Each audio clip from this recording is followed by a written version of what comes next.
quiero que comencemos junto a ustedes, muchachos, si me lo permiten, con las claves de la historia, porque durante toda la investigación de esta situación en particular se han provocado muchísimas contradicciones y hoy queremos revisar las claves de estas contradicciones para entender qué es lo que ha pasado y por qué cuando el ex subsecretario decía una cosa, en realidad alguien venía y decía otra. Estas claves de la historia son las contradicciones del caso Monsalve. Y vamos, por favor, con la primera de ellas. Una contradicción bien concreta y bien específica que enfrenta a Monsalve con quienes estaban encargados de su cuidado permanentemente, sus escoltas. ¿Por qué hablamos de una contradicción? Primero, Manuel Monsalve, en su declaración ante el Ministerio Público, asegura, con sus palabras, que durante los fines de semana los escoltas no estaban junto a él, que no requería de su compañía y que normalmente no era parte de la rutina establecerse ese ritmo. Eso dice Manuel Monsalve. Pero ojo, que versus esta declaración está lo que dice los escoltas. Y no lo dicen solamente, sino que está en la bitácora de la PDI. Y aseguran que el 22 de septiembre, que es domingo, el ex subsecretario, en ese entonces subsecretario, explícitamente les pide que lo dejen solo en el hotel, porque además él no tiene planes de salir de esas instalaciones. Promesa que rompe horas más tarde cuando se traslada a la Giseco para reunirse con la denunciante. Él dice que los escoltas no están los fines de semana. Los escoltas dicen que él les pidió no estar. Primera contradicción, muchachos. No, sin duda. Bueno, acá este caso tiene tantas contradicciones y a propósito de esta declaración que decías tú que la llevó el diario La Tercera el fin de semana, también ayer hablábamos de las contradicciones respecto a su renuncia o si el presidente le había pedido en el fondo dar un paso al costado. Ahí también hay una contradicción que es bastante importante y que también puede repercutir, como decíamos ayer, respecto a la credibilidad también de los prisioneros del gobierno. Por cierto. ¿Por qué es relevante esa primera contradicción? La de los... Sí, que diga que no necesita los escoltas y los escoltas digan que no lo necesitan. Usted fue el que nos lo pidió. Nos dijeron, claro, nos dijo que lo dejáramos solos. Es que además no solamente porque dentro de las funciones desde el discurso ellos no deben estar ahí, sino que además él les dice que no va a salir y que se va a quedar adentro del hotel, lo que justificaría que ellos no estuvieran presentes, si es que estuvieran también los fines de semana. Pero en este caso él sale y se junta con la denunciante. Y en este caso estaría dando cuenta de que tenía un plan. Exactamente. Okay. Podría ser que no requería a los escoltas. O al menos lo contemplaban. Pues exactamente. Vamos a avanzar entonces a la siguiente clave de esta historia, porque la siguiente clave en particular habla de otra persona muy importante, Monsalve versus Toá. Recordemos que en ese entonces Carolina Toá ostentaba el cargo de ministra del Interior y por cierto que tuvo que hacerse cargo de todo eso porque era la jefa del ex subsecretario, que además tenía mucha relación entre ellos, y se provoca una contradicción bien específica y se las voy a leer para ser súper claro. Ante el Ministerio Público, Carolina Toá, en ese entonces no candidata, sino que parte derechamente de las carteras ministeriales, aseguró que fue ella la que le dio la orden a Monsalve para que se hiciera cargo de este asunto y fuera, por ejemplo, al Hotel Panamericano, donde ya estaban realizándose algunos peritajes de la Policía de Investigaciones. Eso dice Carolina Toá en su declaración ante el Ministerio Público. Pero también ante el Ministerio Público, Manuel Monsalve lo que dice específicamente es que él toma la determinación autónoma de acercarse sin que nadie se lo pida a el Hotel Panamericano, en donde está la Policía de Investigaciones realizando los respectivos peritajes. Además, en esta como divagación se provocan todas las otras comunicaciones. Le dice o no le dice, le piden o no le piden a la PDI, se habla con la encargada de seguridad de la PDI o no. Es otra gran contradicción. En esta oportunidad vamos subiendo. Ya se viene la del presidente. Vamos subiendo. Primero los escolta y ahora Carolina Toá. ¿Qué les parece? Ahora, en este caso, esa contradicción estaría, comillas, hablando bien de Monsalve.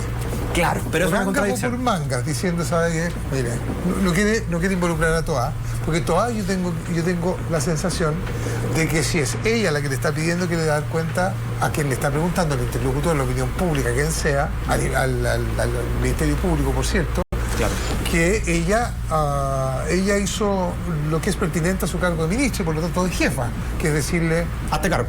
Efectivamente, a ti, hazte cargo, ¿no?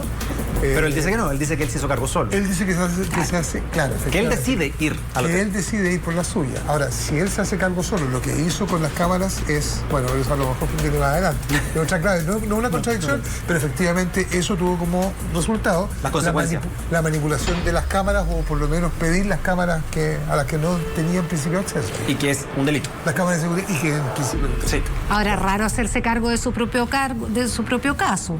No se puede.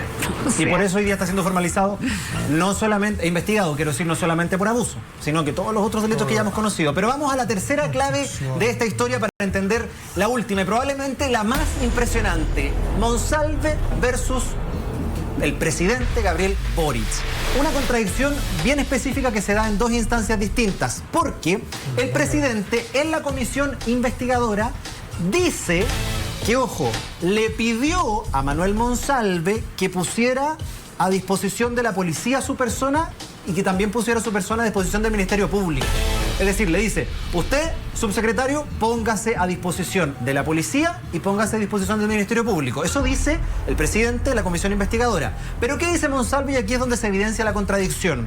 Porque ante el Ministerio Público aseguró que el presidente le había dicho que él, como jefe de Estado, no tenía por qué dudar de su inocencia. ¿Cuál de las dos es la verdad? ¿Por qué se provoca esta contradicción? Porque el ex subsecretario asegura que el presidente hizo una cosa y el presidente asegura lo opuesto. Esa es otra de las grandes contradicciones que en este caso podría eventualmente salpicar a la cabeza de este país. ¿Quién prestó primero la declaración? Cronológicamente, la presta... Primero fue Manuel Monsalve, porque fue ante el Ministerio Público. Porque la investigación ya se había iniciado. Después vino la comisión investigadora. El presidente dijo, no tiene por qué dudar de su inocencia. y después el presidente Boric dice... Aparte que le mandaron el cuestionario con las preguntas, que estaba, que no estaba. A mí, fíjate que lo que más me genera ruido, vuelvo a insistir, es tu segunda clave, que la ministra Toá en ese entonces mande a investigarse a él mismo. O autoinvestigarse, claro. A autoinvestigarse, o sea, de verdad, es como, mire, está pasando esto, vaya usted al hotel, pida usted las cámaras. Claro.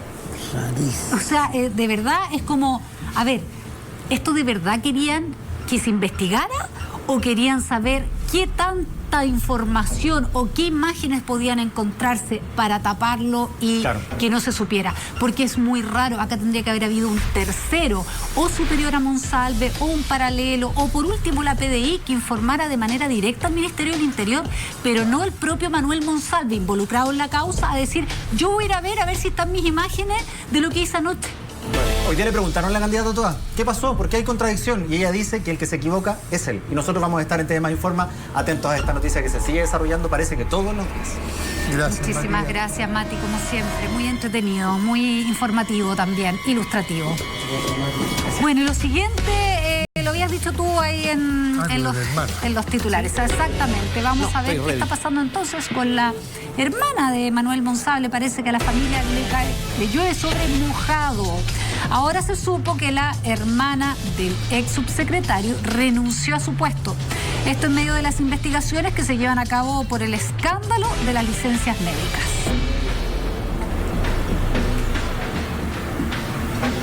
Ahí está. Renunció la hermana de Manuel Carmen Gloria Monsalve, ¿no? Claro, eso nosotros creo que lo comentamos cuando se destapó todo el escándalo. Ya no me acuerdo cuándo fue, habrá sido el viernes de la semana pasada, el jueves de la semana pasada. Y hacíamos referencia precisamente a una particularidad que pasa en todos los delitos, probablemente en todo orden de cosas, pero todos saben a ciencia cierta que les tenían licencia médica y viajaron durante la vigencia de la licencia médica fuera del país. Todos saben quiénes están en ese informe contraloría. Sí, así es.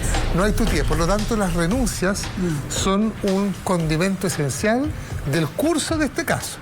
O sea, el que no renuncia se va a ver obligado mañana pasado. A los sumarios de los que hablábamos, eventualmente. Claro. Lo va a tener que hacer igual. Y en el caso de estas cercanías, ¿te acuerdas del amigo del presidente también? Sí. Ahí hay una renuncia. Exactamente, de telecomunicaciones. Vicepresidente del Colegio Médico. La hermana del ex subsecretario. Exacto. ¿No? También. Ahora es curioso acá, porque en el caso es Carmen Monsalve, ella está en la alta dirección. pública. por alta dirección ¿ya? pública, de acuerdo. Esto desde el año 2020. Y su renuncia es al cargo en la alta dirección pública, Sí. no a la superintendencia de prestadores. O sea, ella sigue siendo funcionaria de la superintendencia de salud y solo renuncia a la alta dirección pública. Entonces, es como raro eso, ¿no? No entiendo cómo conviven ambas cualidades, en el caso de un funcionario público. Es llamativo. Porque finalmente Porque el cargo de ella es... Ingresa por alta dirección pública. Claro, pero el cargo de ella era intendenta Pero tiene de un prestadores Ajá. ya en la superintendencia de salud, ¿no es cierto? Perdón, ¿y a qué cargo entra ella por alta dirección pública? A ese, ¿no? Como intendenta de prestadores. Por lo tanto, si ella renuncia a ese cargo, pero sigue como funcionaria de la superintendencia, es como, o sea, finalmente ella tenía como una doble militancia, renuncia a uno de los cargos, pero se mantiene como funcionaria pública en el otro. Cuando me imagino que la normalidad de quienes hicieron mal uso de estas licencias médicas tenían solamente un tipo de contrato y esa renuncia los deja fuera del sistema. Estoy seguro que es así. Estoy seguro que es así. Bueno, esta mañana cuando se dijo que había renunciado, después hubo una aclaración de la propia Superintendencia de Salud diciendo que ella había renunciado al cargo de la alta dirección, pero que se mantenía como funcionaria de la Superintendencia de Salud. Curioso. Entonces, eso al menos es curioso. Eso es muy curioso, eso es llamativo. Vamos a ir, por lo menos voy a tratar de entender mejor el Exacto. caso. Sería... Lo vamos a anotar en la lista de los